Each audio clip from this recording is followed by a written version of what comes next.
Picture a busy town with its webs of streets and highways, where things run smoothly when everything's on track. Now think of cholesterol as a bunch of handy repair folk that are sent by the city's maintenance crew. But here's the catch. We often blame cholesterol.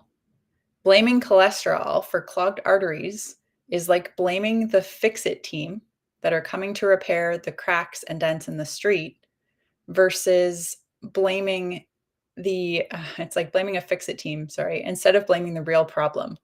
So for the streets in your town, the real problem is the crazy drivers. The real problem is the messed up roads that's caused by the standard American lifestyle, the standard American diet. Our town, aka our blood vessels, take a beating from the constant flow of junk food, of lazy habits, of inflammatory seed oils, of smoking, of alcohol, of acting like reckless drivers, damaging the delicate infrastructure of our town. I live near Toronto, and I think of the Gardiner Expressway when I think of infrastructure problems and an area that's very busy and that's often overcrowded. And this is the same thing that happens in our bodies when there's a lot of stress put on the system, when there's a lot of strain. This is where cortisol or cholesterol is actually responsible for coming in and fixing these problems. Cholesterol, like our trusty repair squad, comes to patch up the cracks and to fix the damage that's done by these unhealthy choices. And just like the repair crew gets wrongly blamed for causing traffic jams, for causing problems that really aren't their responsibility or they weren't to blame for, they often get blamed for that. Cholesterol often gets a bad rap for supposedly blocking arteries. I know many people have seen pictures of clogged arteries, and there's this kind of white, kind of pale, cheesy looking substance in there. But that's not there just to block the arteries. The body doesn't make mistakes. The body is always trying to do things for a purpose and with intention and with a cause. And so if you are dealing with clogged arteries or you're dealing with any kind of blockage in your cardiovascular system, we need to figure out why. Cholesterol gets a bad rap for supposedly blocking arteries, but the truth to this is cholesterol is actually a crucial part of our body's defense plan. Cholesterol is called in to deal with the fallout from lousy diet and from not healthy lifestyle choices. And to really tackle the issue, we've got to get to the root of the problem, which is something that at Align Natural Health, that's always what we're looking to do. We're looking to figure out what's the root cause of the problems that you're dealing with, rather than putting you on a cholesterol lowering medication, which is a very commonly prescribed medication. But that's ultimately, it's just a band-aid because it's saying, oh, cholesterol is high, let's just bring it down artificially, rather than saying, why? Why is it high? Where's the damage coming from that the body's sending cholesterol in to try and repair?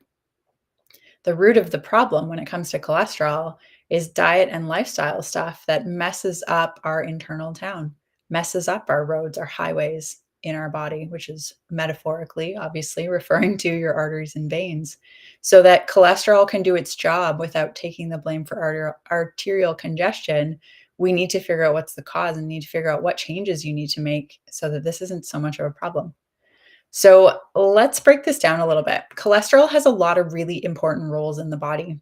And so that's why being put on something to lower cholesterol can actually be harmful in the long run for you. Cholesterol is the building blocks for all of our cells. If our cells didn't have cholesterol, cholesterol is fluid. Cholesterol allows the cells to melt, bend, and to be flexible around things versus just being rigid. Like if this is what your cell looked like, if it was a rigid, hard ball, we wouldn't be able to move and be fluid like we are, and our internal organs would be abrasive and rub up against each other. So cholesterol is really important for the structure, the buildup, the development of cells, and our body is constantly breaking down and rebuilding cells, and without cholesterol, it's not able to do that as well as it should be. It's also really important for, yes, the cell walls, for the flexibility, for other areas of our body as well. Cholesterol is really important for making hormones. If you don't have enough cholesterol, sorry, gentlemen, you're not making testosterone. Ladies, you're not making the female sex hormones. This can be a big problem, especially for women as you're going into the perimenopause, menopause phase of life, because if your body's not able to make hormones, hormones are a pain. And if they're not functioning properly, this could be because your body's not able to make them as it's supposed to. Cholesterol is like the starting material for creating important hormones that control things like stress. Cortisol is made is cholesterol is needed to make cortisol, and cortisol is our main stress hormone. Our reproduction hormones, so again, like I said, testosterone, or for women, there's estrogen, progesterone, really important. Cholesterol is needed for that. And cholesterol is actually also needed for metabolism, which many people don't know, don't understand. Number three, cholesterol is a sunshine vitamin. Well, it's responsible for the production of the sunshine vitamin, which is vitamin D. We get vitamin D from sunlight, and cholesterol helps our body make vitamin D, which is important for strong bones. It's important for a good immune system and for other essential functions as well. Number four of why is cholesterol important in the body? Cholesterol plays a role in making bile. Bile is allowing us to digest fats. If you don't have enough bile, if you're not digesting fat properly, you're going to have problems with bones as well, which we just talked about. But the fat soluble vitamins are very important for the structure in our system. So it makes it easier for our body to use fats and fat soluble vitamins if we have enough bile. So if you don't have enough cholesterol, you're not going to have enough bile. Bile is responsible for buffering stomach acid so that it doesn't burn your small intestine when it leaves your stomach. If you don't have enough bile, as kind of this other side of the scale there, your body's not going to make as much stomach acid because it knows that you're not able to buffer it. And then a whole heap of problems come into play. When we don't have enough stomach acid, that leads to heartburn, that leads to acid reflux, that leads to not breaking down protein. Malnutrition can be a problem there as well. So digesting fats, cholesterol is really important for that because it's an important component of bile in the body. Cholesterol is also really important for the brain. It's crucial for our brain. It helps build a protective layer around our nerve cells, which are in our brain and in other parts of our body as well, but it makes sure that the brain sends signals properly. So without cholesterol, you're going to have trouble thinking. You're going to have trouble with all kinds of functions in the body, and the brain is a really big part of it. And then cholesterol is also really important for cell communication. It helps people talk to each other. It helps people uh, because it influences different parts of our body to make them work well together. It's the communication between our cells, which is really important, which tells different organs and glands to do different processes. And without that communication, things don't function well and you don't function well. So, cholesterol is pretty important.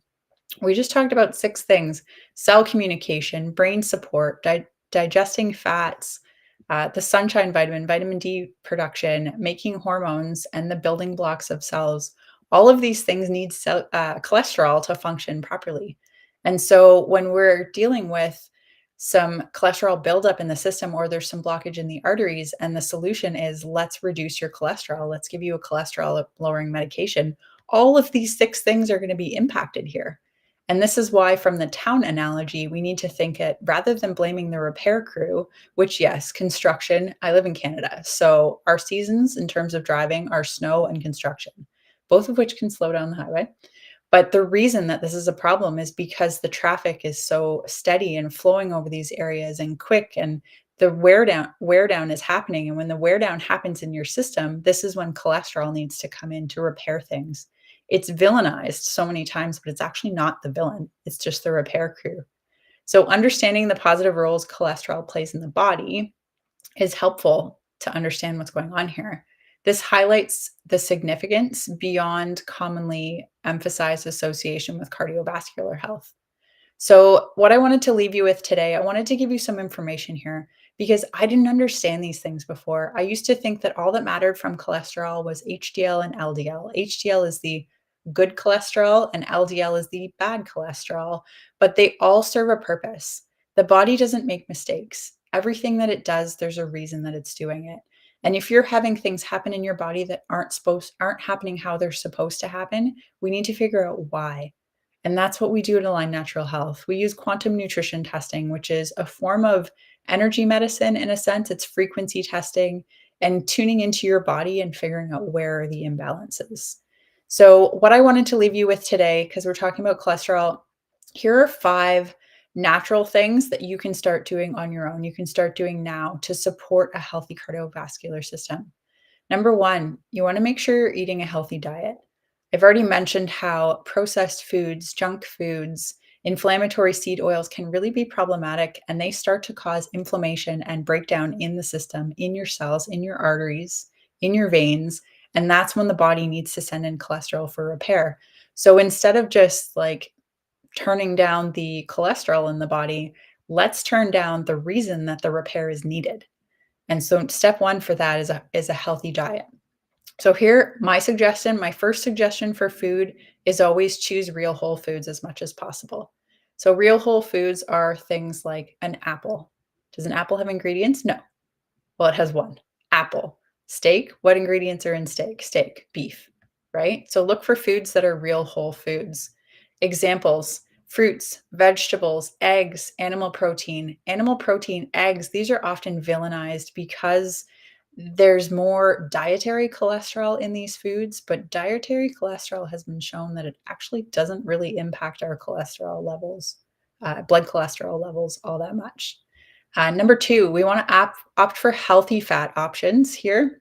So, not the inflammatory seed oils. What are seed oils? Good example here, vegetable oil and canola oil. Stay away from those as much as possible. Butter is a much better option for cooking or whatever you're using oils for. I don't know what you'd use vegetable oil for other than that. And if you're looking for an oil that's not going to be heated, olive oil is a really good source here as well. And then we want to reduce the intake of processed foods. So the saturated fats, the added sugars, the inflammatory seed oils, so the vegetable and the canola oil. Number 2, stay active. Engage in regular physical activity such as walking, jogging, swimming, cycling. Aim for around 150 minutes of moderate physical activity per week.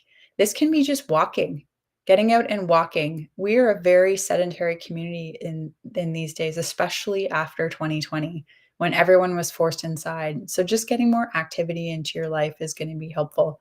If you have a dog, I have a dog. Walking has to happen because he has to go out every day. So make sure you're moving your body. That's going to be really helpful.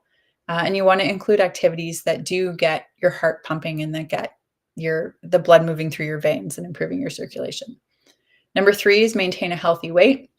Strive for a balanced, sustainable weight through a combination of making the healthy food choices and moving your body, making sure you're really well hydrated, getting lots of sleep, making sure to manage stress are all really important. Actually, that's the next one. Excessive weight, especially around the waist, can contribute to cardiovascular issues. Number 4, manage stress. Practice stress reducing techniques. So things like deep breathing, things like meditating, things like yoga, going out for a walk in nature. That's one of my favorite ways to get out of this office, which I live in like all the time, and get out in nature. Take the dog out, walk. When you're out in nature, we just absorb stuff from nature itself.